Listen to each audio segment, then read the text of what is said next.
Bonjour à toutes et à tous. Bienvenue aux quatrième rencontre Paul Virilio. On m'a demandé de faire un discours et comme je ne suis pas très douée, je vais juste dire merci. Merci à vous d'être là. Merci à la ville, à Catherine Benguigui et à Anna Maria Spano de nous accompagner, de nous suivre depuis tant d'années. Merci à tous les intervenants. Merci au CAUE 17 qui est un fidèle partenaire. Et cette année, particulièrement, merci au CCN et à Olivia Granville pour la magnifique performance qu'elle a fait hier sur le Sleepway. Donc, cette année, le sujet des rencontres, comme vous l'avez vu, c'est habiter l'inhabitable. Et nous avons pour cela des intervenants que je remercie infiniment d'être présents ici. L'aventure Atelier Paul Virilio, donc à l'origine c'est un groupe de travail et depuis un an c'est une association Atelier Paul Virilio qui s'est créée, qui a son siège à La Rochelle. Voilà. Et je vais laisser la parole à Stéphane Paoli et aux intervenants. Merci Sophie.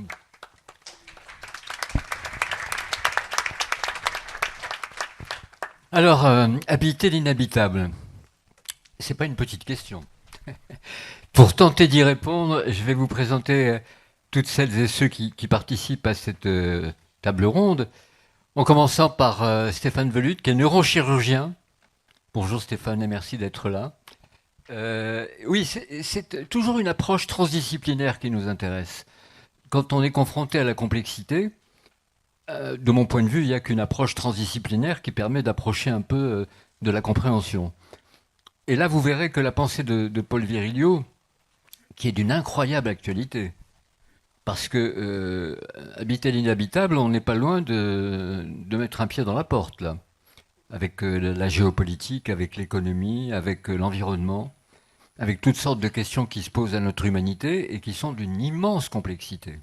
Et donc, approcher cette complexité, la transdisciplinarité, il n'y a franchement pas mieux. Donc, il y a Stéphane. À côté de Stéphane, Kitsu. Et Kitsu Dubois, qui est une chorégraphe avec une particularité intéressante. Elle est chorégraphe en apesanteur. Alors, je ne sais pas si l'apesanteur nous délivre de l'inhabitable ou si c'est au contraire un avantage, mais il faudra qu'on s'y arrête. À côté d'elle, alors un personnage inouï, Achille Stocchi. Il est physicien. Il dirige le laboratoire des deux infinis. Mais il est physicien quantique. Or, si pour la plupart d'entre nous, il y a quelque chose d'absolument inhabitable, c'est la physique quantique. Apparemment, lui, il y arrive, mais on verra comment et pourquoi. À côté de moi, il y a Olivia Granville, que vous avez peut-être pu suivre hier dans sa performance, car c'en était une. Dansait sur un plan incliné. Alors, évidemment, Paul Virilio a été le premier théoricien de l'architecture oblique. Mais c'était très très oblique, hier soir et peut-être un peu glissant même, hein, Olivier. C'était surtout très accidenté. Oui, c'est ça, voilà. Mais c'était magnifique à voir. Oui, et rouillé, oui. Mais c'était assez beau à voir tout de même. Hein. Ben, merci. Non, vraiment, vous nous avez fait plaisir. À côté de vous, il y a Nicolas Fauchère, qui est historien des fortifications. Alors, si vous étiez sur le bateau ce matin, la base sous-marine allemande, c'est au-delà des fortifications. Hein. C'était monstrueux, quoi. Hein, on ne peut pas dire autrement. À côté de vous, une navigatrice hors norme, parce que le Vendée Globe, c'est franchement pas à la portée de tout le monde. Et elle l'a fait. Elle a fait le Vendée Globe. Et c'est quelque chose de au-delà du verbe, on n'imagine pas ce que c'est que le Vendée Globe et l'énergie que ça demande, et Isabelle Josque l'a fait. Donc peut-être que c'était un peu inhabitable aussi, l'IMOCA. Alors l'IMOCA, son bateau, ce sont ces magnifiques voiliers qui s'élèvent au-dessus des flots, comme des patins un petit peu, ou des foils, on dit. On dit des foils. Et enfin, qui nous accompagne depuis déjà des années, depuis le début d'ailleurs, une architecte à la Wardé, qui est quand même, parmi ses références, probablement grandement à l'origine du Louvre d'Abu Dhabi, ce qui est quand même pas rien. Voilà, alors je vais commencer par une phrase de Paul Virilio que j'ai trouvée très belle et qui s'applique à vous, Olivia, et qui s'applique à Kitsu, mais qui s'applique à tout le monde au fond. Paul Virilio dit que la danseuse ou le danseur, c'est le modèle de l'homme. Et à travers, évidemment, l'architecture oblique a dû lui poser la question de l'équilibre et du déséquilibre, et il en est arrivé à cette magnifique conclusion qu'en effet, le danseur ou la danseuse, c'est le modèle de l'homme. Kitsu, la question de la danse, c'est la question du déséquilibre plus que de l'équilibre. Moi, je dirais que c'est plutôt la question d'un déséquilibre entretenu. C'est-à-dire qu'il n'y a pas d'équilibre, on est toujours autour d'un déséquilibre qui effectivement se joue autour de l'axe de la gravité. Donc on est quand même relié à la gravité, mais on est tout le temps en train de rechercher cet équilibre. Et à partir du moment où on pense qu'on l'a trouvé, comme on dit souvent, on pourrait avoir un balai dans le dos, ça veut dire que c'est pas ça, parce que justement il y a une rigidité qui s'installe et qui fait qu'il n'y a plus d'ouverture. Donc ce déséquilibre entretenu, c'est vraiment cette manière d'être à la fois sur soi, incarné, et puis d'être vraiment ouvert à l'écoute de ce qui se passe. Mais l'apesanteur change quelque chose à cette problématique de l'équilibre et du déséquilibre? Ça change tout. Ça change tout puisqu'il n'y a plus de chute, on ne tombe plus. Donc en fait, la question de l'équilibre ne se pose plus du tout dans ce sens-là. Je dirais plutôt, moi, c'est comme un point critique, l'équilibre. C'est-à-dire un point critique entre un changement d'état à un autre. C'est-à-dire une situation corporelle où on est dans un état et on passe à un autre état. Mais il n'y a plus la question de l'équilibre puisqu'on ne tombe plus. Donc on organise de toute façon son corps au mieux pour créer un dedans et un dehors, mais on n'est plus dans cette question d'équilibre comme sur Terre. Donc il faut gérer cette notion-là du dedans et du dehors, d'un corps qui existe avec son moment de création, son moment d'écoute, son moment d'instantanéité, si on peut dire, de présent. Et c'est à chaque fois des moments différents qui se suivent et se poursuivent, mais c'est plus la question de l'équilibre. Mais dirais-tu, pardonnez-moi, vous ne m'en voudrez pas d'utiliser le tutoiement, parce qu'au sein de l'atelier Paul Virilio, il n'y a pas de voussoiement. Donc, est-ce que tu dirais que tout ce que tu décris te délivre de l'inhabitable? Bonne question. Moi, je dirais oui. C'est-à-dire, d'un seul coup, c'est plutôt un habitable nouveau qu'il faut découvrir. Et donc ça c'est extraordinaire. Ça me délivre, bien sûr. Et ça m'a délivré complètement, puisque du jour où j'ai eu cette expérience, plus rien n'était pareil. Enfin, il y avait que ça qui m'intéressait, c'est-à-dire de découvrir comment bouger dans un milieu où les références ne sont plus du tout les mêmes, où c'est la perte de repères. Et ça, c'est une expérience en apesanteur, mais d'un seul coup, ça nous renvoie sur Terre avec un autre imaginaire et avec des ouvertures possibles sur justement ce qui a été vécu, qui était différent, et c'est pas obligatoirement sur Terre, enfin, avec nos notions justement de verticale, d'horizontalité, qui sont les notions de base, mais on peut penser vraiment les choses autrement. Donc c'est une vraie... Oui, bien sûr. Voilà. Quand je vous regardais hier soir, Olivia, dans ce cadre incroyable quand même, qui est d'une brutalité terrible, avec ces portants métalliques rouillés, enfin... Vous avez improvisé, complètement. Tout ça était une création, ce que vous avez fait hier. J'ai improvisé complètement, mais j'avais posé donc avec Benjamin le cadre sonore, la durée, et un peu visiter le lieu. C'est vous qui avez choisi les phrases de Paul? Oui, absolument, oui. Qui étaient magnifiques. Je me suis... Parce que, en fait, moi, je n'avais jamais lu une ligne de Paul Virilio avant... la semaine dernière, on va dire. Donc j'ai fait un espèce de bain en accéléré et je vous en remercie beaucoup. Je remercie beaucoup Sophie du coup de m'avoir attirée dans ce traquenard parce que c'est vraiment tout à fait passionnant et il y a effectivement tellement d'échos avec la danse contemporaine, je précise, et justement aussi sa dimension transdisciplinaire. Donc moi, je travaille très souvent avec des textes, par exemple, qui sont pour moi aussi une musicalité du verbe. Et pas du tout un rapport illustratif, mais un rapport d'analogie. Mais je ne sais pas si c'est la bonne impression que j'ai eue, mais quand je vous regardais, j'ai eu l'impression que vous aviez une capacité étonnante à sortir de votre propre corps. Comme si vous vous délivriez de ce que vous êtes, quoi, physiquement. Il vaut mieux, en fait, parce que justement, on en parlait avec Kitsu. On commence à prendre de l'âge, n'est-ce pas? Donc, et on défend l'idée que justement le danseur contemporain, c'est pas un danseur qui est uniquement lié à la virtuosité de son corps.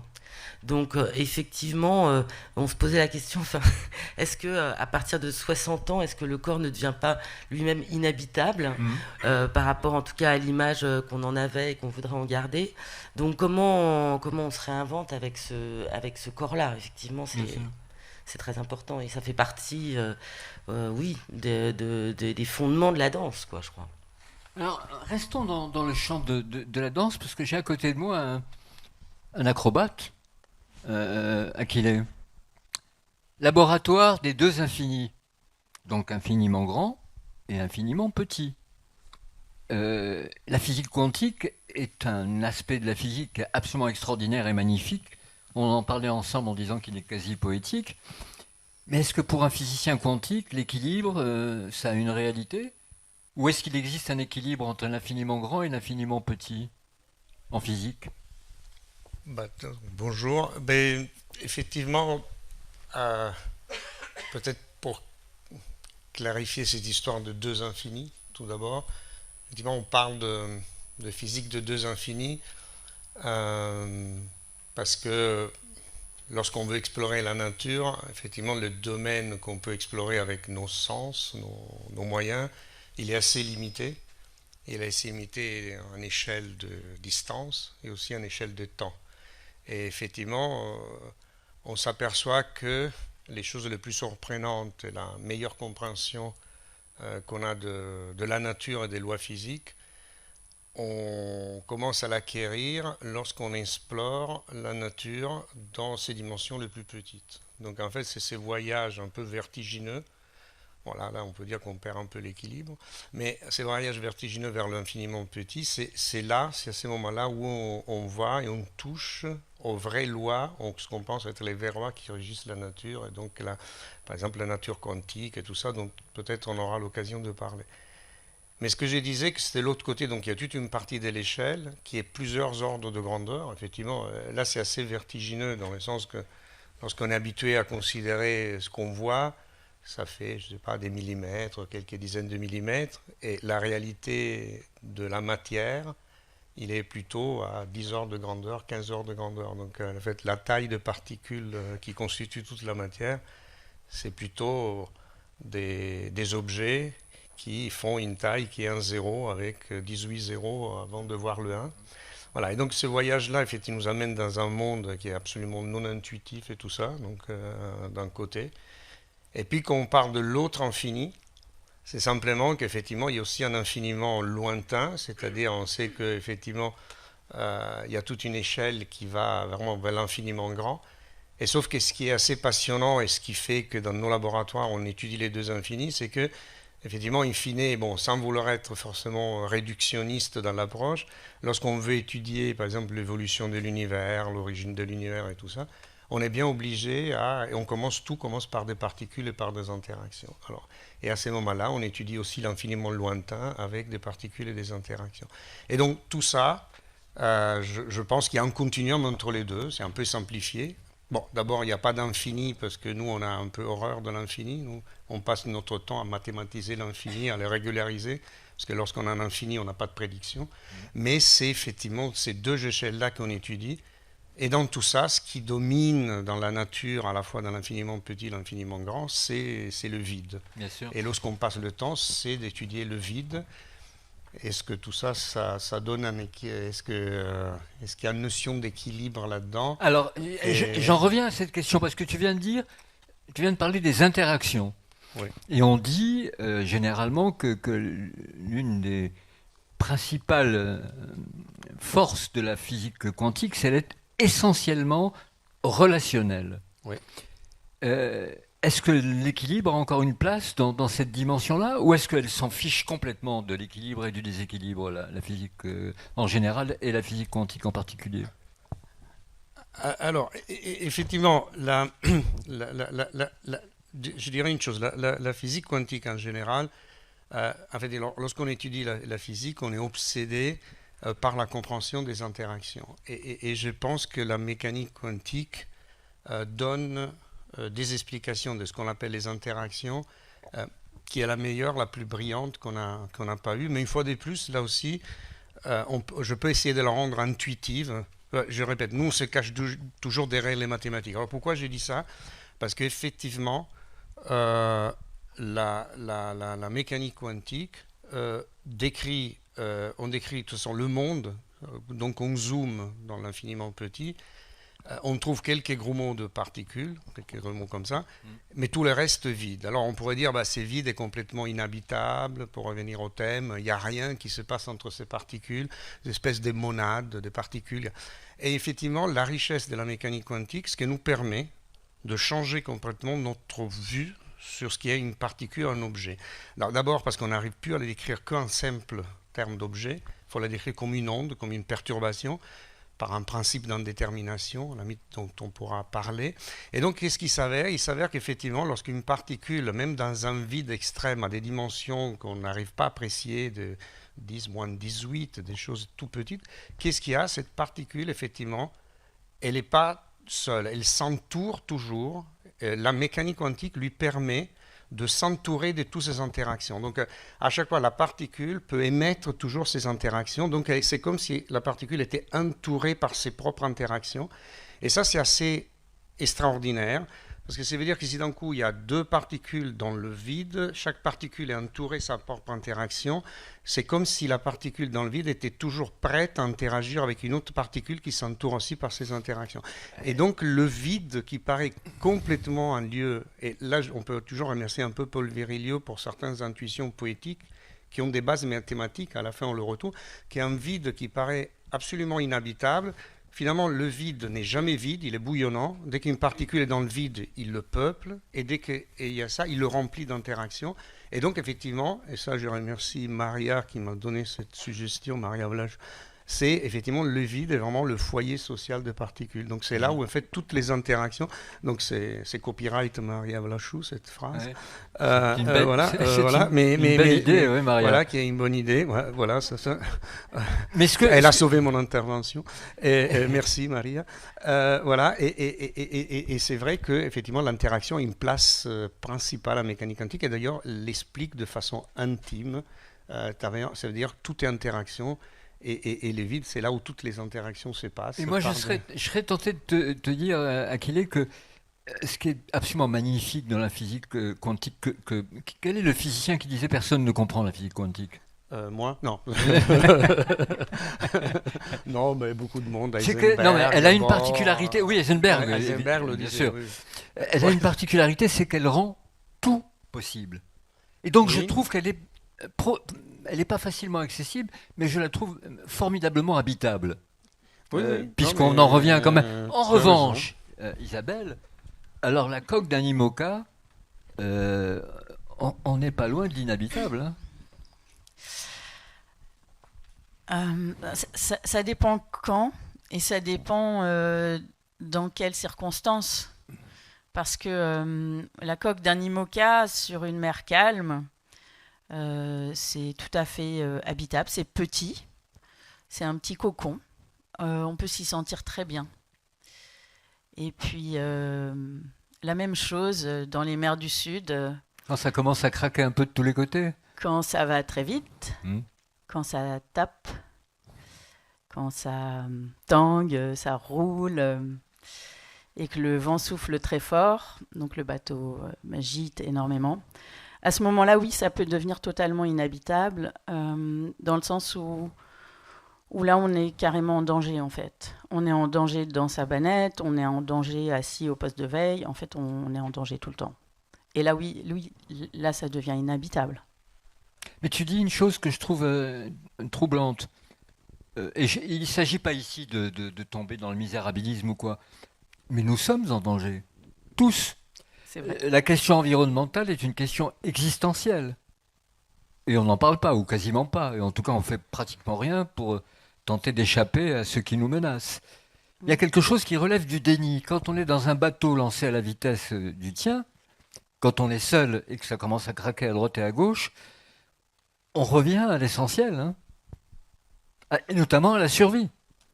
Oui, c'est sûr on est dans la survie. En fait, il y a peut-être un point commun avec le monde, je ne veux pas dire d'aujourd'hui, mais de demain, c'est que moi, il y a un moment donné où je me dis, mais qu'est-ce que je fous là?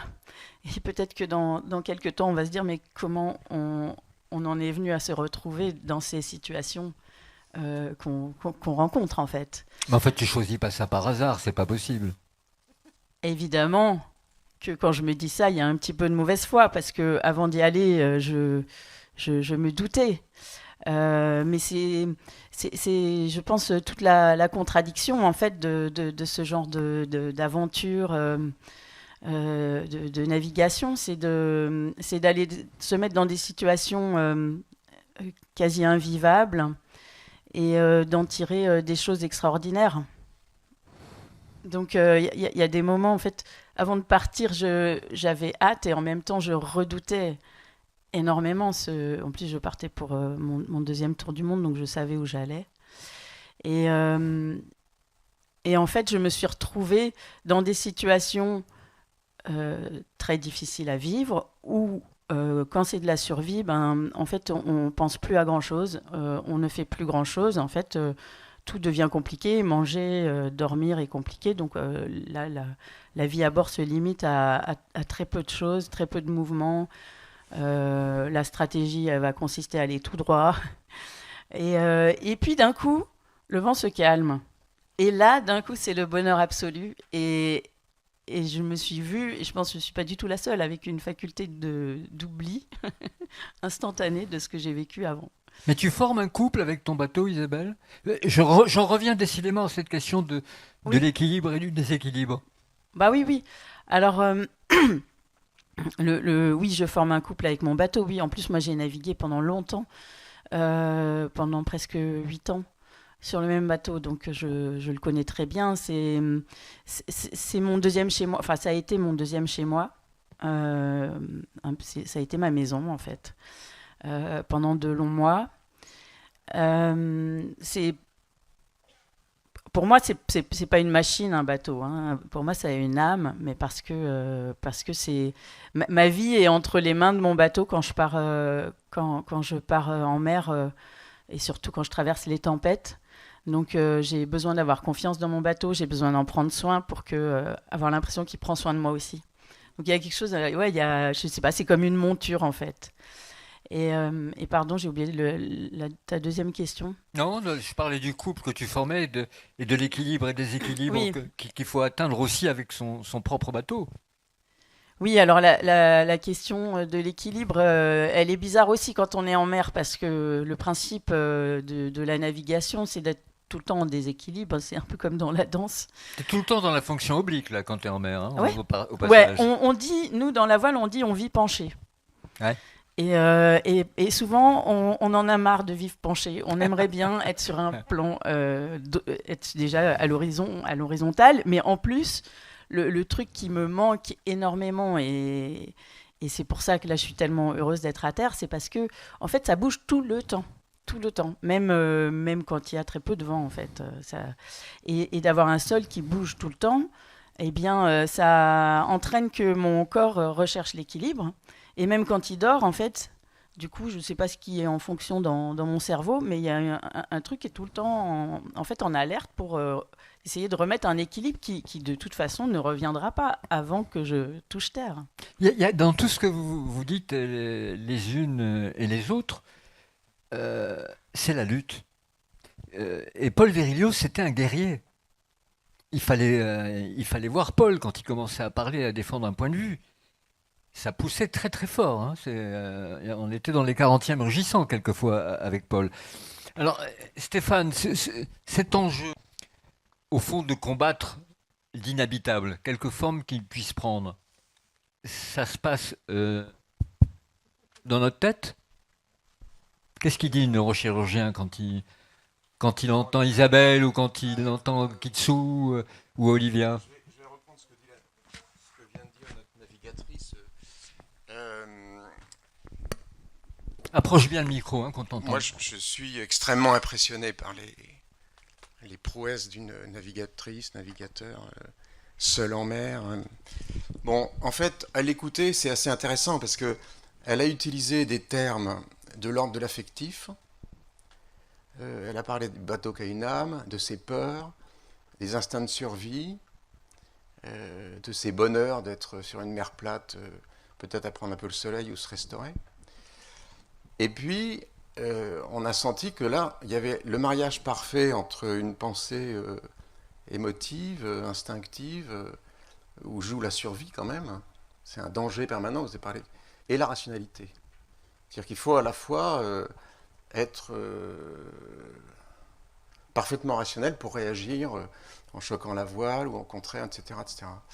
Donc là, je pense que il faudra que tu m'en dises sa question, Stéphane, parce que je pense que là, on a affaire, et moi je suis impressionné par cette Mais je parlais de la violence. Je parlais Oui. de la violence et au fond de la lutte. Habiter l'inhabitable, c'est une formule terrible. Oui, alors ce que je veux dire précisément, c'est que là, dans l'exemple de la navigatrice, on a le reflet parfait d'un mariage totalement harmonieux entre l'affect et le rationnel. Et donc, ce qui lui permet, je pense, d'habiter l'inhabitable et d'arriver à bon port, en réalité. La question que tu poses, habiter l'inhabitable, quand Sophie nous a proposé ce thème, je ne sais pas si je vais répondre à ta question, enfin j'espère indirectement. Je me suis imaginé la chose suivante à propos de cette question. Si on avait pu disposer d'une image satellitaire, une par an, depuis l'arrivée de Homo sapiens, à peu près, 300 000 ans à peu près, on obtiendrait un film de, j'ai fait un petit calcul, Akile, tu pourras vérifier, à 24 images secondes, on obtient un film de 3h30 à peu près, 3h30. On regarderait la surface terrestre, pas la partie aquatique du globe, et on regarderait ce qui se passe sur la surface terrestre. Et on verrait pendant 3h29 quasiment rien. C'est-à-dire depuis 300 000 ans, quasiment rien. Quasiment rien, c'est-à-dire des petits foyers à droite à gauche, des petits habitats qui sont formés par des petits groupes humains, d'ailleurs d'origine, nous disent les anthropologues, un peu différentes les unes des autres, etc. Et les 40 dernières secondes, c'est-à-dire en 1000 ans c'est à peu près l'avènement de l'énergie hydraulique, les 40 dernières secondes, on verrait une explosion démographique, parce qu'en l'an 1000, j'ai vérifié, on était entre 300 et 400 000 d'après les estimations, donc là on est 8 milliards, une explosion des bâtiments, architecturale, de structures, ce que Paul Virilio appelait les infra- et superstructures, sur 40 secondes. Et Dromologique, ce que tu dis. C'est dromologique. Oui, c'est ça. Donc il y a une accélération. L'accélération de la vitesse qui modifie complètement le système. Voilà. Alors, ce qui est très intéressant, c'est que finalement, et là, Paul Virilio, ça a été précisément son tracas, on le sent à travers tous ses écrits, mais dès les premiers écrits, dès l'art du moteur, je crois, il en parle, c'était ce qu'il appelait le complexe militaro-industriel. En fait, la toute dernière seconde du film, pratiquement. Donc, 19e siècle, le complexe industriel, qui a finalement été une espèce d'avènement assez splendide, assez étonnant de l'activité humaine, qui a finalement rendu parfaitement habitable une planète qui était un peu hostile. Il faut bien le dire. Ça a permis aux hommes de vivre dans des contrées pluvieuses, très froides, très chaudes, de se protéger des intempéries, de voyager d'un point à un autre. Ça, c'est le 19e. Virilio insiste sur le fait qu'au 20e, le complexe industriel a été phagocyté par les militaires. C'est ce qu'il appelle le complexe militaro-industriel. Ce qui a donné la guerre 14, la guerre 40. Donc voilà. Alors ce qui est intéressant maintenant, c'est que depuis finalement un petit peu plus de 50 ans, les deux systèmes, le système industriel et militaro-industriel, font en sorte de rendre inhabitable ce qu'on a mis 300 000 ans à rendre habitable. Ce qui est absolument dingue. Le complexe industriel est en train de nous étouffer, on le sait très bien, on va vivre à 45 degrés à l'ombre à Lille bientôt, enfin dans 50 ans à peu près, et la ville de Tours deviendra un port apparemment.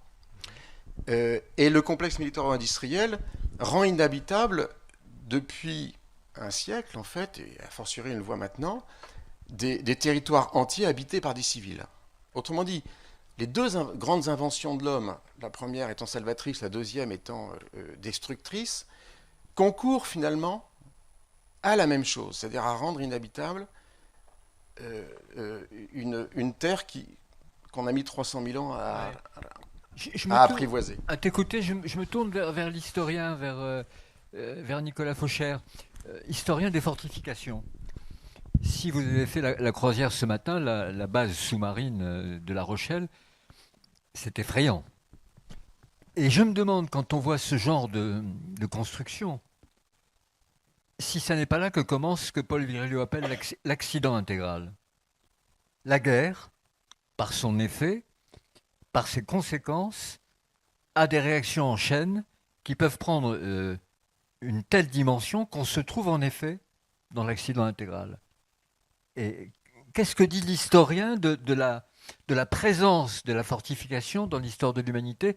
Est-ce qu'elle prépare, est-ce qu'elle nous prépare, ou est-ce qu'elle nous contraint ou soumet à l'accident intégral? Moi, je crois qu'au contraire, elle enrobe, elle empêche qu'il arrive. Elle donne à l'homme la possibilité d'espérer encore résister, se protéger. Et on lui propose de s'enterrer, de se mettre dans des sous-marins sous l'eau où il y a une ergonomie totalement contrainte. On le discipline pour arriver à résister à cet accident intégral. Oui, mais les sous-marins, c'est la guerre totale. Certes, mais ça n'empêche que ça permet quand même un espoir de survie à celui qui l'habite. Parce que il y a quand même dans ce que nous vivons aujourd'hui quelque chose de sidérant. Quand tu disais la dernière seconde, elle pèse lourd la dernière. Hein. Prenons l'actualité de ces jours-ci. Ça m'a frappé. À la une du Monde, il y a 48 heures, il y avait un article de Sylvie Kaufmann qui était titré « Il faut nous habituer à penser l'impensable ». Pas simplement à habiter l'inhabitable, mais à penser l'impensable. Nous sommes dans le temps d'une pensée impensable, à cause de ceux qui nous dirigent. D'ailleurs, ça renvoie aussi à la question de l'esprit dans cette affaire, la disparition de la vérité. Le mensonge est devenu le discours le plus répandu aujourd'hui. On ne dit jamais, c'est l'Ukraine qui a attaqué la Russie, bien entendu. Oui, tu me poses la question? Oui, si tu veux. Voilà. Bon, c'est ouvert, hein, on est... Ouais. Je pense qu'elle se trompe complètement. Moi, j'ai pas lu l'article, mais penser impensable, ça me paraît... D'abord, c'est faire un piètre sort à nous tous, en réalité. Et aux plus jeunes d'entre nous qui ont la trouille, hein, qui sont très anxieux. On entendait il n'y a pas très longtemps une émission qui montrait que les maladies psychiatriques parmi les jeunes, du fait même de ce qu'on appelle l'éco-anxiété. Voilà. Alors, je crois que, si tu as un tout petit peu de temps... Mais je t'en prie. Ouais, je crois qu'au contraire, on pense... Enfin, individuellement, on pense parfaitement ce qui se passe. C'est complètement faux de penser qu'on n'a pas...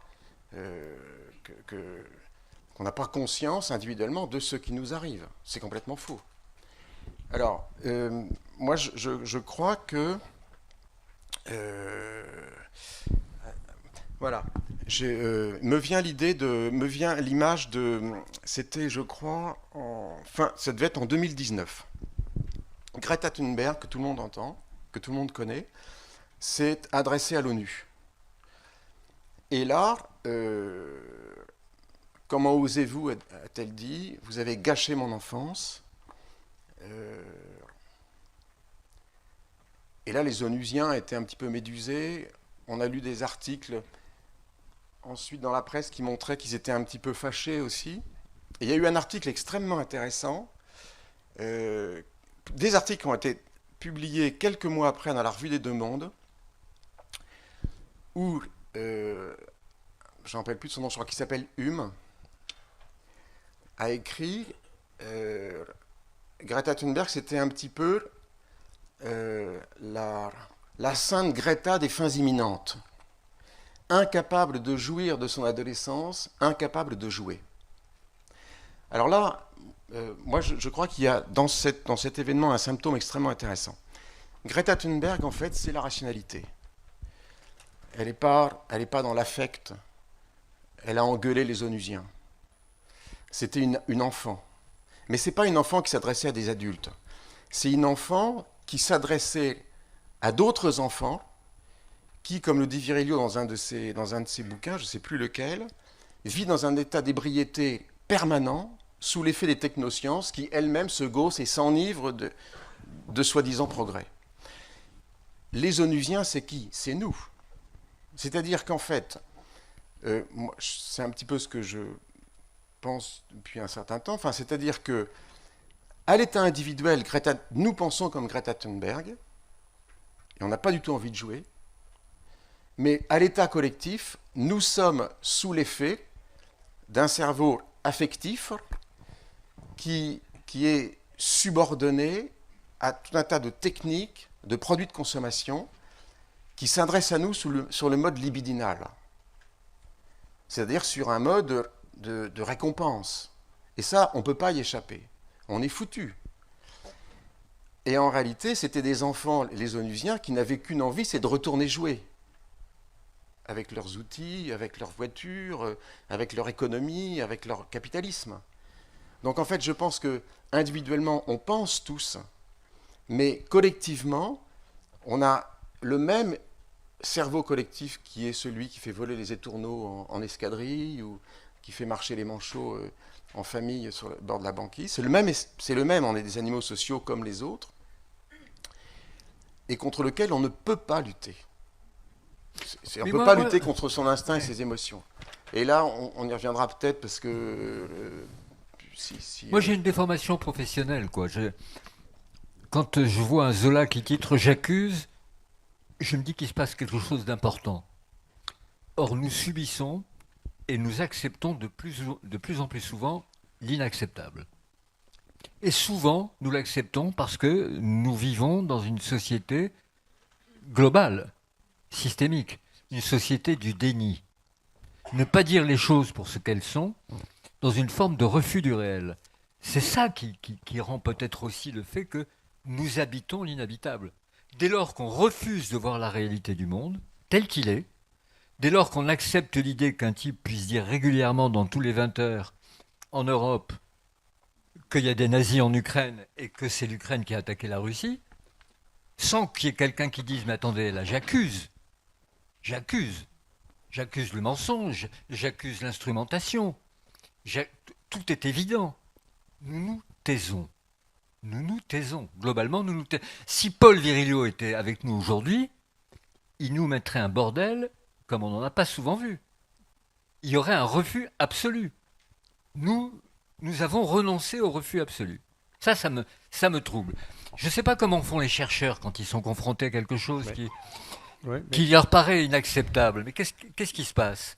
Alors, effectivement, j'étais en train de réfléchir à peut-être donner un regard positif à ces oxymores. C'est-à-dire, sur accepter l'inacceptable, je suis d'accord, c'est un peu plus... il ne faut pas accepter l'inacceptable, surtout pour certaines choses. Mais lorsqu'on parle, par exemple, d'habiter l'inhabitable ou de je sais pas, penser l'impensable, étant d'accord avec ce qui a été dit, je voulais, effectivement, comme ça a été fait parfois par Virilio, par les interventions ici, on lui donne bien sûr aussi un côté positif, dans le sens qu'en science ou quand on veut progresser dans les connaissances, on doit casser les paradigmes. Donc on doit habiter l'inhabitable, on doit d'une certaine manière aller au-delà, on doit penser l'impensable. Tous les jours, un chercheur devrait penser l'impensable, devrait habiter l'inhabitable. Il doit se forcer à casser un paradigme. Jamais on aurait... Alors, moi, je ne suis pas là pour voilà. Et justement, après, c'est ce qui vient derrière hein, qui doit être contrôlé éventuellement. Mais en soi, la démarche de casser des préjugés ou de casser des choses qu'on sait, justement en tentant de penser quelque chose qu'avant on n'y avait pas pensé, c'est un peu la base de la pensée, pas simplement scientifique. Comme on dit souvent, jamais on aurait pu, je sais pas, l'électricité, on ne l'aurait pas trouvée si on avait essayé d'améliorer le fonctionnement d'une bougie. Donc on aurait continué à améliorer le fonctionnement de la bougie. Tandis que l'électricité, c'est parce qu'on a vu des électrons qui sortaient des atomes, et voilà, et après on les a mis ensemble et on les a fait circuler, ça fait l'électricité. Et si on avait continué à améliorer le fonctionnement de la bougie, on aurait eu de belles bougies, mais c'est tout. Voilà. Donc voilà, c'est pour ça que tout en étant d'accord qu'après le contrôle, voilà, après ça dépend qu'est-ce qu'on veut dire pour penser l'impensable, pour habiter l'inhabitable, mais pour moi c'est la base voilà, moi je vis dans l'idée de casser des paradigmes. Alors, tu viens de c'est dire mon rêve, le fait de casser des paradigmes. Je veux dire, autrement je ne ferais pas ce métier. Autrement je serais une physique classique, ennuyeuses. Tu viens d'utiliser le verbe que moi qui me semble important, casser. Mais même Kitsu disait un peu ça tout à l'heure. Au fond, danser, c'est casser la forme. C'est courir après autre chose. C'est vraiment ce que Achille vient de dire, c'est cette histoire de l'au-delà. Si on reste dans les formes, on reste dans les formes, quoi. Il y a un moment, quand on est artiste, on va chercher à ouvrir des possibles et à dépasser la forme pour trouver d'autres formes. Donc c'est pour ça, franchement, je suis complètement d'accord, quoi. On est un peu artiste. Est-ce que c'est pas là aussi le rôle de l'architecte? Casser la forme. Il y en a quelques-uns qui ont fait des belles choses comme ça. Oui, absolument. Mais enfin bon, l'architecture, c'est quand même du réel. Oui, l'équilibre d'une certaine façon, au sens harmonique, si on veut, plutôt musical que... mais pas forcément l'équilibre. Mais c'est vrai que... oui, je vous entendais parler, parce que même en entendant parler Isabelle... sur ces espaces inhabitables, je pensais moi à tous ceux qui vivent dans des zones de guerre ou dans des zones qui sont rendues inhabitables par des effets de guerre, que ce soit au sud Liban, à Gaza ou en Ukraine, et qui, malgré tout, ces gens-là, ce que vous avez dit à un moment donné, je me sentais bien. Alors bon, c'était quand c'était calme, mais malgré tout, malgré tout ça, ils veulent y être, parce que il y a une raison d'être là-bas. Alors, je ne sais pas, c'est vrai que sur le thème d'habiter l'inhabitable, quand on parlait du thème avec Sophie, pardon, et Virginie suggérait, pour l'architecte que je suis, que je parle d'un projet un peu fou, mais quand même réel, qui est celui d'un prince qui a voulu construire dans le désert cette ligne, ou cette ville linéaire qu'on appelle dans le désert, dans un espace qui a priori est inhabitable. Pourquoi dans le désert déjà? Bon, pour peupler, parce qu'il y a une démographie ou quelque chose ou des gens qui ont besoin d'habiter quelque part. Mais c'est vrai qu'on ne peut pas comme ça s'installer quelque part n'importe où, et en tout cas pas par juste un geste, un trait. Alors, est-ce que le désert est vraiment inhabitable, alors qu'il est, bon, c'est vrai, habité par mille choses, mais en fait, je voulais te demander la permission de lire un extrait de Paul Virilio sur ce sujet du désert et de l'inhabitable, un texte extraordinaire. En fait, c'est juste la fin d'un texte qui s'appelle « Le crépuscule des lieux ». Et voilà, personne ne dira mieux que Paul Virilio ce que j'essaye de dire. Pardon. Donc, le crépuscule des lieux, quel beau titre. Quel titre magnifique. Oui. Un titre absolument extraordinaire. Donc, je vais à la dernière page et je vais vous lire le dernier paragraphe parce que je le trouve absolument fabuleux et on rebondira sur ça. Donc, voilà. Homme-planète, dérivant dans l'éther cybernétique, l'internaute éprouvera alors, grâce au télécontact de son habitat, l'insupportable confinement de son habitat. Déjà vu, déjà là, à portée de la main comme à portée de voix, la planète bleue ne sera plus qu'une étroite banlieue, rendue non seulement insalubre par ses pollutions, mais encore inhabitable par ses infimes dimensions. À force de se heurter sans cesse aux quatre coins des points cardinaux, le terrien se trouvera bientôt la terre inhumaine, malsaine, à moins qu'inversement, l'inhumaine transhumanité, transgénique, ne trouve la terre décidément trop terre à terre. Alors, à la tombée du jour, aux lueurs crépusculaires d'une planète désertée, succédera la nuit obscure d'un vide électromagnétique, où, le nombre succédant au nom, NOM, à tous les noms, le vraisemblable dominera de toute sa puissance de calcul le semblable. Au désert convexe d'un univers en expansion se surajoutera le désert concave de l'implosion des points de vue. Indice de cette soudaine réversibilité, le palindrome Tresed, T-R-E-S-E-D, pourra alors se substituer au nom du désert, D-E-S-E-R-T. Bas de page, bas de note, ici, le palindrome est phonétique. Tresed, le trait cède. Ce trait, c'est la ligne d'horizon du désert qui s'efface et cède la place à l'écran d'un désert virtuel. C'est magnifique et c'est toute la pensée de Paul. Je me souviens d'une fois où il m'avait, dans une conversation, on parlait de ça, de cet enjeu de l'effet de la vitesse sur nos sociétés, de l'accélération. Et parlant de l'accélération appliquée à notre planète, il parlait de l'incarcération. C'est-à-dire que la vitesse fait que ce qui pouvait nous apparaître comme des horizons possibles, des découvertes à faire, etc., c'est contracté complètement. Et on est quasiment dans l'ubiquité. D'ailleurs, avec Internet, on est dans l'ubiquité. Iketnok, on est ici et là, tout le temps.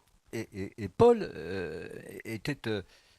oui, la planète devenait à ses yeux pas loin d'être inhabitable, à cause de nous, à cause des choix que nous faisons. Alors, je ne sais pas si c'est le complexe militaro-industriel, encore qu'il ait sa part évidemment, mais l'évolution de notre société, l'évolution de nos besoins, de nos pensées, de notre désir de conquête, nous conduit là où nous sommes aujourd'hui. Alors, qu'est-ce qui est plus inhabitable ? Est-ce que c'est les ruines de Gaza, celles de différentes villes d'Ukraine, celles de Mayotte, qui sont totalement inhabitables? Est-ce que c'est la phrase de Trump qui dit qu'on fera de Gaza un paradis d'une nouvelle Côte d'Azur? C'est une formule qui est totalement inhabitable, totalement inacceptable et totalement inhabitable. Le concept même de ça est inhabitable. Or, nous sommes confrontés à ça aujourd'hui. L'architecte est consciente de ça, évidemment. Oui, mais même au-delà, enfin même dans les villes, c'est-à-dire qu'on parle du vide et on parle de cette question du vide, qui était quand même une question que Paul Virilio a beaucoup théorisée. Et moi, je plaide pour la nécessité du vide en architecture, dans les villes, et ces espaces de vide à qui il est parlé en mécanique quantique sont peut-être les seuls espaces, quelque part, qui sont... en tout cas habitable d'une certaine façon, dans cette idée de la surdensification, où aujourd'hui, même dans la construction d'une ville, où on est en train à chaque fois de faire plus dense, plus petit, plus resserré, et ces espaces de respiration qui sont finalement, qui deviennent après des espaces de rencontre où il se passe vraiment des choses. Ce sont ces espaces-là qu'on essaye de créer, mais ça se passe à l'échelle l'échelle d'une ville, mais ça peut se passer à une échelle domestique. C'est-à-dire qu'on n'a plus l'occasion, parce que bon, l'architecture, c'est aussi des énormes contraintes économiques, réglementaires, etc., mais de faire de la place au vide, mais à ce vide nécessaire pour habiter, respirer, enfin, même quand on est dans une petite coque, à un moment donné, il y a ce lieu de se sentir bien, et à un moment précis aussi. C'est lié aussi au temps. C'est pas juste un lieu, c'est aussi un temps. Mais que dit le physicien de la convergence? C'est-à-dire que de ce moment où tout à coup des facteurs économiques, politiques, culturels, religieux, environnementaux, quand tout cela converge, comme ça nous arrive aujourd'hui, est-ce qu'en effet la pensée de Paul Virilio, qui a théorisé l'accident intégral, alors pour faire très court, quand on invente le bateau, on invente le naufrage, quand on invente l'avion, on invente le crash aérien, quand on met le monde en réseau, possiblement on prépare l'accident intégral. Mais là, ces facteurs extérieurs sont-ils constitutifs de ce qui pourrait être un accident intégral? Alors, j'essaie de répondre comme un physicien. C'est-à-dire, moi, la façon dont je vois la question de l'accident, en essayant quand même... moi, je suis quelqu'un de très positif. Je n'arrive pas à être pessimiste. Donc, quand on parle d'accident intégral, moi, la façon dont je vois ça, et après, j'essaie peut-être de... Je ne sais pas si je réponds directement à ta question sur la convergence, j'essaie d'y arriver. Effectivement, si je regarde toujours du point de vue de la physique ou de la pensée, lorsqu'on change d'échelle, on pourrait dire, Virilio disait, on change d'accident. En général, quand on change d'échelle, on change aussi de compréhension, disons, souvent. Et voilà. Et parfois, on découvre de nouveaux phénomènes. D'accord ? Donc, c'est vrai que quand on change d'échelle, par exemple, bon, on en a parlé déjà, si on change d'échelle, on essaie d'explorer la matière dans l'infiniment petit, on a découvert que les lois classiques ne vaut pas. Et on est rentré dans un monde complètement non intuitif, quantique et tout ça. Et puis, je dirais à quoi ça peut être lié, par exemple, l'accident. Et lorsqu'on change d'échelle dans la vitesse, plutôt peut-être lié aussi au temps, et bien là aussi, les règles qu'on connaissait avant, la mécanique classique newtonienne ne vaut plus. Et il y a la mécanique relativiste, Einstein, tout ça, avec son lot d'un monde complètement non intuitif. Donc alors, quand on change d'échelle, on change de compréhension. Alors évidemment, lorsqu'on change d'échelle, on va titiller, disons, la nature dans des domaines qu'on ne connaît pas. Et si effectivement, comme on a réussi à faire, on arrive même à en sortir des applications, effectivement, on a accès à des choses à lesquelles on n'avait pas accès. Alors la vitesse, c'est assez intuitive. La vitesse, on dit, si je voyage, si je marche, bon, à la limite, je me casse la figure en tombant. Bon, si je tombe à la mer, c'est un peu plus grave. Mais si je vais vite, l'accident change. Si je vais, ça veut dire quoi? Aller à la vitesse de la lumière. À la vitesse de la lumière, bien sûr, je connecte tout. Puisque le monde est suffisamment petit, si je peux faire voyager l'information à la vitesse de la lumière, je connecte le monde. Et quand je connecte le monde, effectivement, c'est magnifique et à la fois, ça fait peur parce que tu peux avoir un accident intégral. C'est-à-dire, ce que tu fais ici peut avoir des conséquences à des distances qui ne sont pas imaginables. À la vitesse de la lumière, voilà, à 300 000 km/h, je peux faire des accidents. Effectivement, c'est vrai, je peux faire des accidents.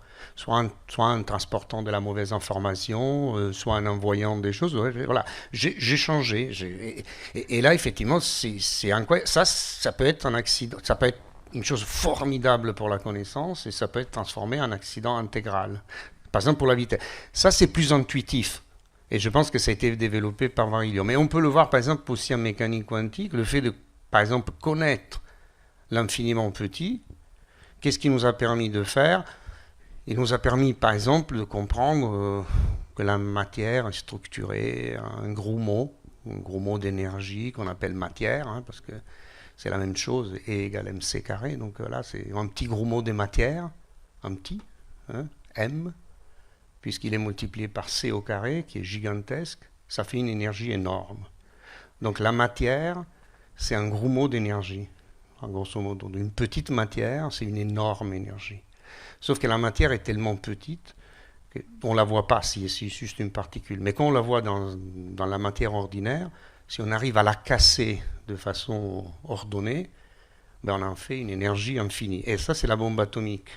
Mais ce n'est pas que la bombe atomique, c'est aussi des choses qui ont porté beaucoup de progrès. Donc effectivement, j'ai dit qu'on change de ça, effectivement, on peut dire que l'accident ou la connaissance avance avec qu'on change d'échelle. Et on peut l'avoir comme un véhicule incroyable des connaissances et des nouvelles avancées, ou on peut l'avoir comme un accident intégral. Bien sûr, aujourd'hui, je suis capable, par ces connaissances, de détruire le monde avec 3 bombes atomiques et de communiquer et tout à la vitesse de la lumière partout dans le monde. Et ça peut faire peur, hein, bien évidemment. Si on ne le contrôle pas, c'est terrifiant. Si on le contrôle, les physiciens que je suis, ils le trouvent merveilleux, tu vois, donc, ou d'avoir par des pensées non finalisées à l'application, avoir pu trouver ces applications après. Donc je trouve, voilà. Après on est un peu Méphistophèle, on a peur parce qu'on a créé peut-être des monstres, voilà. Mais voilà. Donc je n'arrive pas à le voir que comme un accident.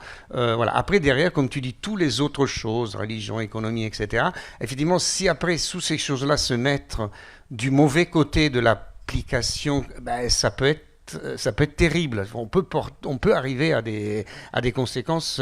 Mais voilà. Mais je reste que ce changement d'échelle, c'est la chose qui m'excite le plus, la chose qui porte le plus d'avancées dans les connaissances. Et après, il faut en faire un bon usage. Une fois que j'ai dit ça, j'ai dit la chose la plus banale que je pouvais dire. Tu vois, mais voilà. Donc voilà. Mais changement d'échelle, mais aussi, je dirais pas ambiguïté, mais presque plutôt bipolarité.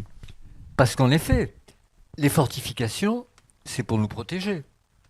On se met à l'abri derrière les murs. Néanmoins, on construit les murs parce que c'est la guerre quand il s'agit de fortifications.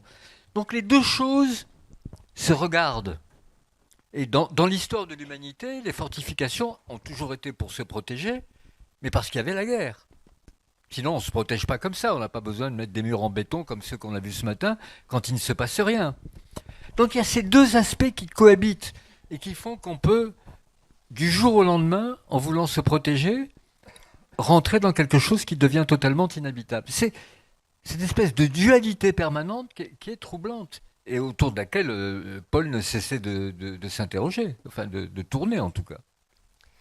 Dans la fortification, il y a aussi la dissuasion. Hein. Ce qu'il faut aussi, c'est convaincre l'autre de ne pas attaquer, puisque l'avantage de la fortification, c'est la disproportion des forces. Hein. C'est-à-dire que 1 à l'intérieur peut se défendre contre 10 à l'extérieur. C'est ça le rapport.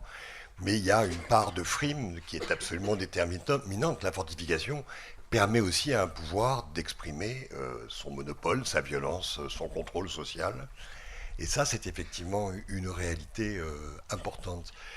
Mais alors, je voudrais rebondir sur les notions abordées par le point de vue de l'architecte, c'est-à-dire, au fond, aujourd'hui, l'homme est capable d'anéantir les villes. Cette notion d'urbicide qui est aujourd'hui très forte, on a vu depuis la Seconde Guerre mondiale des villes disparaître, rayées de la carte, et il y a cette espèce d'acharnement des hommes à ne pas vouloir partir. Hein. Je veux dire, les Gazaouis restent là quoi qu'il arrive.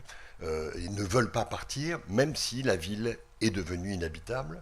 Et ça, c'est effectivement une donne qui est assez nouvelle, et avec le problème de ce que on ne reconstruit plus désormais ces villes. Alep, Mossoul sont là à attendre qu'on les reconstruise un jour, et c'est pas sûr qu'on le fera. Mariupol. Donc, et c'est effectivement une réalité qui n'est pas celle de la Seconde Guerre, où on anéantissait les villes, et puis on les planifiait pour les reconstruire, et on les reconstruisait avec une espèce d'acharnement à oublier qu'elles avaient été détruites. Qui aujourd'hui peut trouver dans Royan une seule trace de cette ville bombardée par l'aviation française? Plus rien. C'est-à-dire qu'on a voulu gommer la mémoire.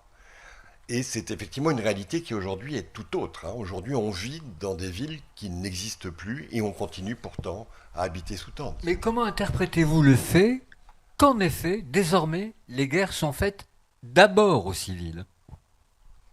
Mais ça, c'est toujours ce que disait Paul. Hein, au début du XXe siècle, 90% de ceux qui meurent à la guerre sont des militaires. Fin du XXe siècle, 90% de ceux qui meurent à la guerre sont des civils. Aujourd'hui, c'est le civil qui est pris en otage dans la réalité de la guerre. Ça, c'est effectivement, cette donne, elle est terrifiante, mais elle est la nouvelle réalité. A fortiori avec les guerres asymétriques qu'on vit. Elle est un effet aussi de nos choix, quoi. Et en quoi notre mentalité, notre perception de l'autre, notre notion de la puissance, et aujourd'hui on vit dans un monde où le droit est en train de disparaître au profit de la force. Ça donne un peu le vertige aussi, ça aussi. S'agissant de ce qu'on vient d'entendre, les civils sont désormais les cibles. Comment on en est arrivé là? C'est-à-dire que vous avez tout à fait raison en parlant d'urbicide. Et d'ailleurs, Paul Virilio disait qu'on ne dit plus, on fait plus campagne napoléonienne. C'était à la campagne que ça se passait. Il y avait une espèce de ligne de front. Maintenant, tous les sites, les villes, les eaux, la campagne, les terres et la stratosphère sont des lieux de conflit. Donc il n'y a plus du tout, on revient à la pensée de Virilio, il y a une espèce de rétrécissement de l'espace, il n'y a plus de géographie finalement, il n'y a plus de géographie de la guerre. Moi je suis, pour rebondir sur ce que disait Achille, moi je suis un petit peu le Cassandre pessimiste du physicien. Ta question, Stéphane, c'était de demander en quoi, disons, tant de violence, en quoi tant de... Quelle forme de renoncement à, prenons les choses dans l'ordre, à la vérité? On peut débattre pendant des heures de ce qu'est la vérité. Néanmoins, aujourd'hui, c'est le mensonge qui est... Je pense qu'on le voit à travers Trump. Encore une fois, je vais reprendre ce terme parce qu'il me paraît important, on a définitivement renoncé au rationnel. Il s'est passé 450 000 ans entre la maîtrise du feu et la bombe atomique. Il s'est passé 45 ans entre Hiroshima et la conception de 12 000 ogives nucléaires, dont, nous disent les physiciens, 1% à cause de l'hiver nucléaire suffirait à détruire toute vie sur la planète. En tout cas, les 12 000, on est certain que... Bon. Donc là, il y a là une perte complète de rationalité, au point qu'on en est arrivé, là je reprends encore un terme de Virilio, qui est, quand on y pense, c'est dingue, l'humanité vit dans ce qu'on appelle l'équilibre de la terreur. Enfin, c'est quand même, on est quand même dans une irrationalité totale. On vit dans l'équilibre de la terreur. Donc moi je crois, pardon Stéphane, je crois que, contrairement à ce que tu disais Achille, où effectivement il pourrait y avoir un mauvais usage de l'outil. On pourrait parler de l'iPhone, enfin des smartphones et de son usage. Malheureusement, à mon avis, là où tu te trompes, c'est que, alors que jusqu'au 19e et 20e siècle, au début du 20e siècle, on asservissait l'outil à la main, de nos jours, c'est les outils qui nous asservissent. Autrement dit, nous sommes sous la coupe des réseaux sociaux, sous la coupe du flux permanent d'images, d'informations et de produits de consommation, sous la coupe de nos petites machines qui nous apprivoisent. Et je pense qu'on devient de ce fait aussi sous la coupe de gens comme Trump ou Poutine qui ne sont plus rationnels et qui, alors là, du coup, risquent quand même de mésusager, je ne sais pas si ça se dit, de faire un très mauvais usage de ce qu'ils possèdent en termes d'armement et d'agressivité économique. Par exemple, on le voit. Donc je pense que là, la violence, on est dans un monde de violence dont on peut penser qu'elle ne va pas s'arrêter. Je ne vois pas pourquoi ça s'arrêterait, puisque là, la rationalité est en train de nous quitter complètement. Elle nous quitte à l'échelon collectif, elle nous a quittés. Pour reprendre le modèle que tu prends, il faudrait ajouter l'intelligence artificielle. Attendez, les deux mots côte à côte, intelligence et artificielle. Artificielle, dans artificielle, il y a artifice. Voilà. Quelle est la réalité de cette intelligence-là et quelle forme prend-elle? Dans laquelle nous entrons maintenant, et encore, on est à l'âge de pierre de l'intelligence artificielle. Alors, là, Stéphane, moi, c'est un thème... non, c'est pas qui lisait un livre. Bon bref. Moi, je lis un bouquin sur moi qui est assez dur à lire pour moi. qui s'appelle Intelligence artificielle, intelligence humaine, la double énigme. Alors sur l'intelligence humaine, je comprends à peu près. L'intelligence artificielle, j'ai plus de mal. De Daniel Handler, c'est un très gros bouquin qui est vraiment qui fait pas l'historique de la création de l'intelligence artificielle, mais qui fait le point sur les deux intelligences. Bon. Ça rejoint beaucoup d'ailleurs les travaux de sciences cognitives qui sont publiés depuis une vingtaine d'années sur le cerveau humain. Alors ce qui se passe avec l'intelligence artificielle, tu as raison, c'est ni intelligent ni artificiel. Mais ce qui est passionnant dans cela, c'est qu'en réalité, on est en train de demander à des machines d'exercer la rationalité qu'on exerçait autrefois. La rationalité, c'est-à-dire le comptage de milliards de données, la création, la résolution d'équations, la conception des meilleurs trajets en avion et en voiture pour arriver à l'heure sans accident, etc. Autrement dit, on est en train de léguer à des machines ce que nous avions encore de rationnel. C'est ça qui se passe en ce moment.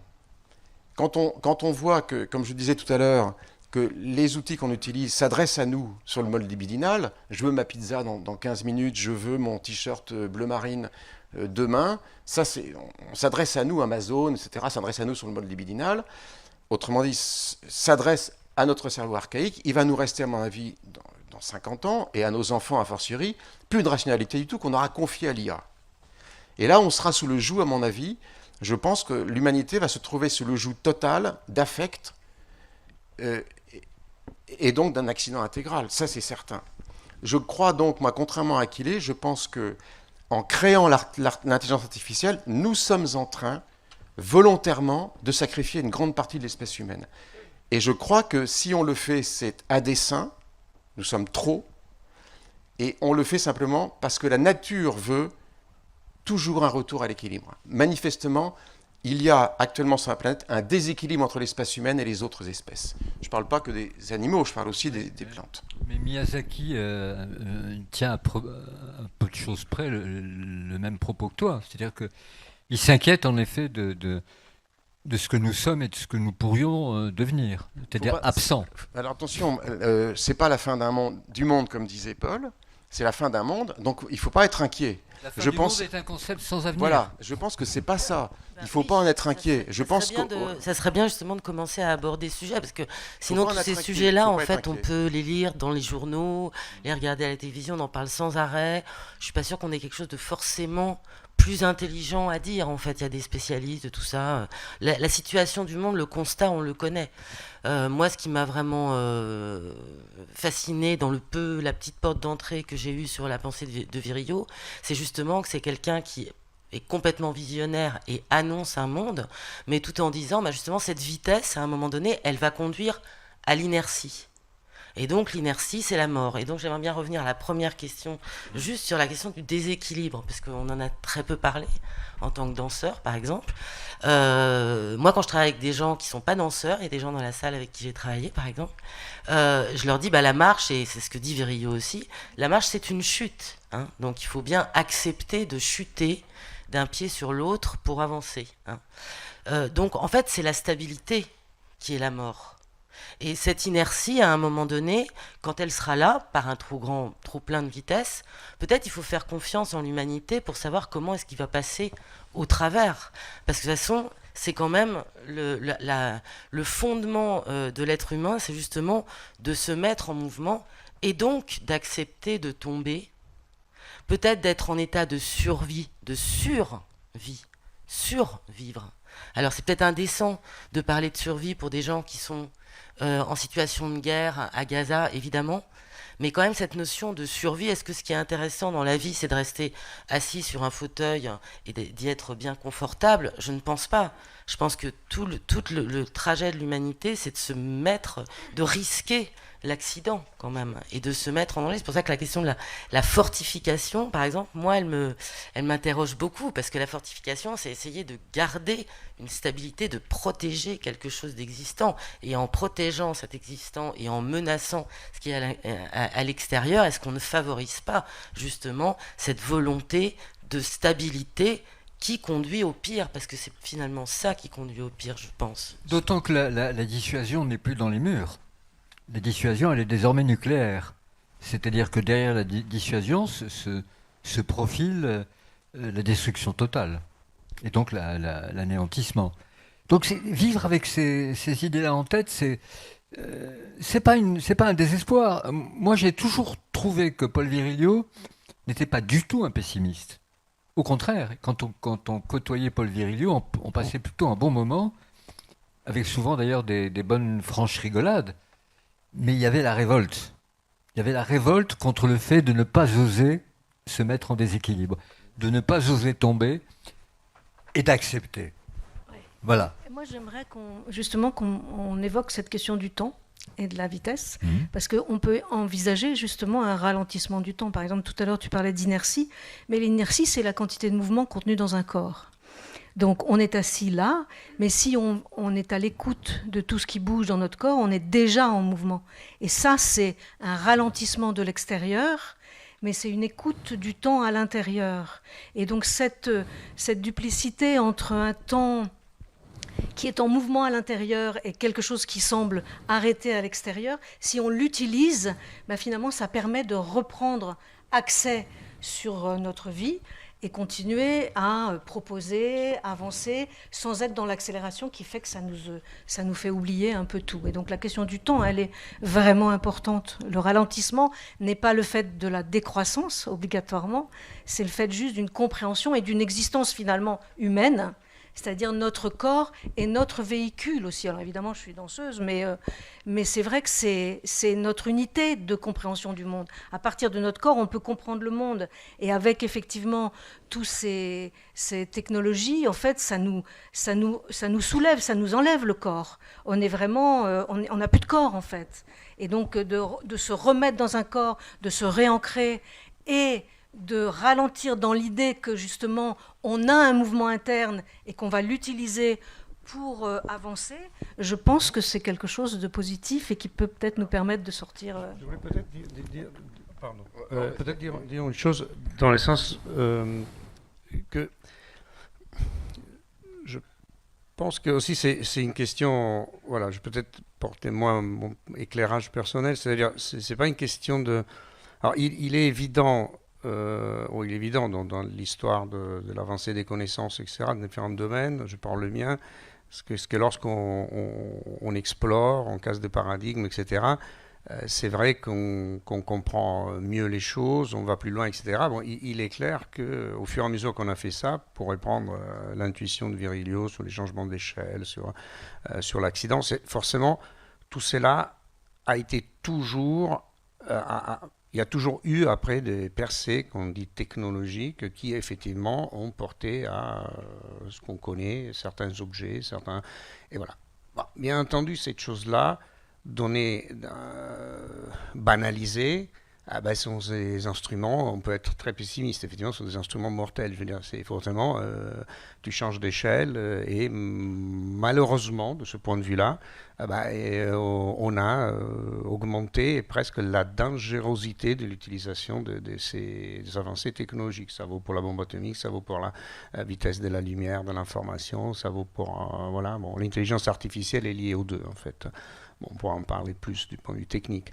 Mais ce que je vais dire, c'est que moi, je pense qu'il faut si on revient à l'humain, comme tu disais, si on revient à l'humain, moi, ce que je veux porter comme éclairage, c'est qu'effectivement, d'abord, casser des paradigmes, c'est humain.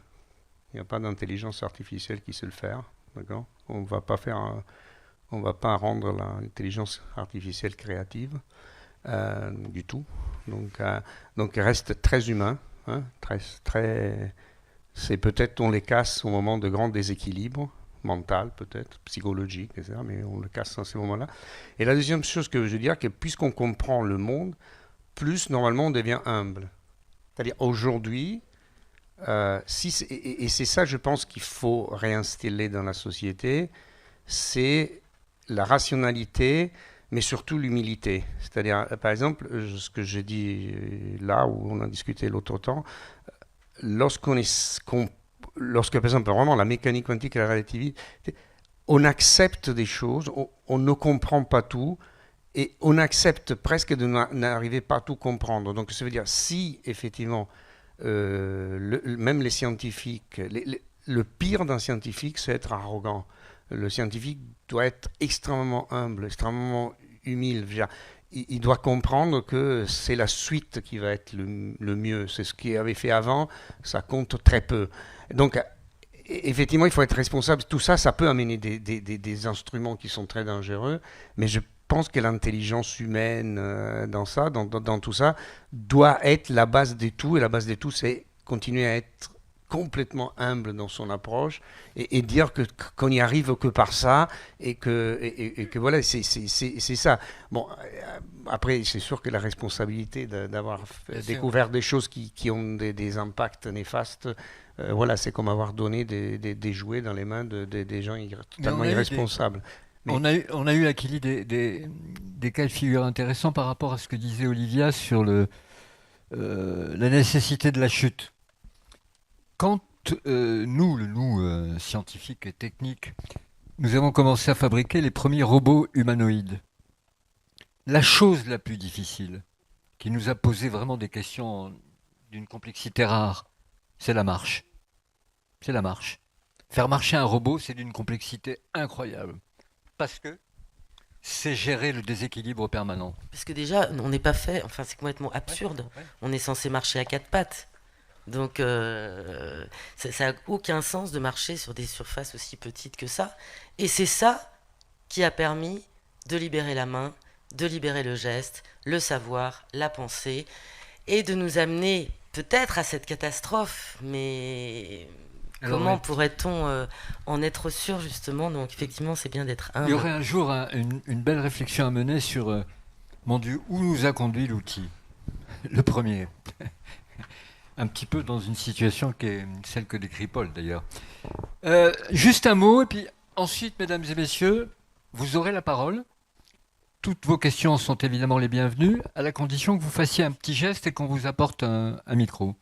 Mais je t'en prie, Stéphane. Stéphane. Je voulais rassurer l'auditoire. Je suis pas là, moi, je suis pas la sainte Greta de l'Apocalypse. J'ai jamais dit ça. Si j'ai fait ce petit film, imaginez ce petit film. Nous sommes actuellement dans la dernière seconde de ce film, et Virilio le disait lui-même. Cette technophilie nous conduit à pallier les inconvénients d'une technique par une autre technique qui en amène d'autres. Sans retour en arrière possible. Aucune des techniques nouvelles n'a effacé la précédente. Bon. En sorte que c'est Marc Hunyadi qui a cette philosophe suisse, ou belge, je ne sais plus, suisse, qui a cette formule que je trouve très éclairante. Ceci nous a mis dans la position de l'humanité dans un avion qui décolle et qui accélère. Et actuellement, nous sommes en phase d'accélération. Et on ne peut pas s'arrêter. On ne peut pas s'arrêter pour des raisons économiques, politiques, géopolitiques très complexes. On ne peut plus s'arrêter. Donc l'idée dont vous parliez de la chute possible, elle est envisageable. Est-ce qu'on atteindra une vitesse de croisière pour enfin aller sur un orbite calme? J'en suis pas certain. Mais là, je crois qu'il est très difficile de penser l'avenir de l'humanité si on n'imagine pas que nous sommes en phase d'ascension. Sur nos sièges, vissés à une ceinture, sans trop savoir ce qui... Mais pour l'instant, si on s'arrête, si le pilote coupe le moteur, on se crache. C'est pour ça qu'on va vers une espèce d'avance permanente. On voit bien que, je terminerai par là, mais écoutez, la Tesla, on se dit, ça remplace un problème pour en amener un autre. Ça contient 40 kilos de cobalt qui sont exploités au Congo par des gamins qui n'ont pas 18 ans, qui gagnent $1 par jour et qui travaillent sans aucune sécurité dans les mines. Donc, je crois qu'il faut aussi arrêter de dire que l'électricité, ça va être vachement plus sympa, que en fait, on est en train de transformer un problème par un autre. Et donc, on est bien en phase d'accélération.